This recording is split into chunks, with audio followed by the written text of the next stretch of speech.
The need for Parliament to give its approval before the Brexit process starts is of huge constitutional importance, the High Court has heard. QC Lord Pannick said the case raises an issue concerning the limits of the power of the executive.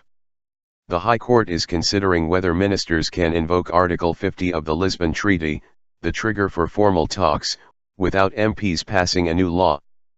But the government said the EU would not be rejoined via the back door. Ministers argue they are entitled to act under ancient powers of royal prerogative. Rolling updates, Brexit and the rest of the day's politics developments.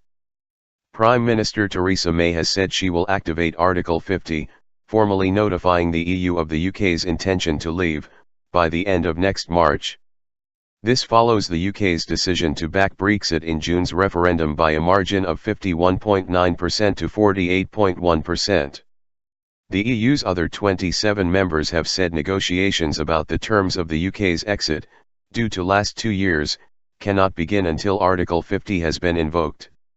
The judicial review was heard by the Lord Chief Justice of England and Wales, Lord Thomas.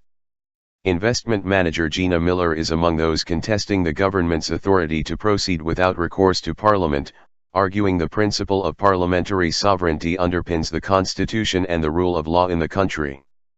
Her legal team, headed by constitutional lawyer and crossbench peer Lord Pannick, is arguing that invoking Article 50 will threaten the rights of individuals enshrined in the 1972 European Communities Act, which paved the way for the UK to join the European Economic Community.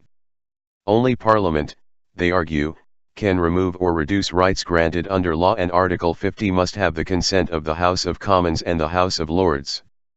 Lord Pannick said the case was not concerned with the political wisdom of the country withdrawing from the EU, and it was wrong to suggest that the legal challenge was merely camouflage for those who wanted to remain.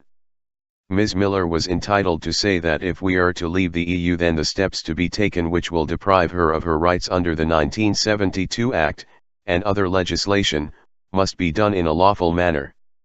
He said she accepted her challenge could only succeed if we can satisfy the court that the defendant has no power to notify under royal prerogative powers.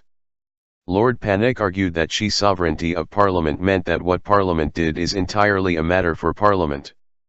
But Attorney General Jeremy Wright, who will speak for the government on Monday, said Mrs. May could invoke Article 50 because the country voted to leave the EU in a referendum approved by Act of Parliament.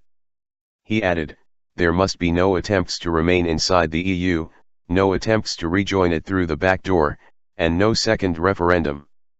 In July, High Court judges ruled that Ms. Miller's should be the lead case in the action.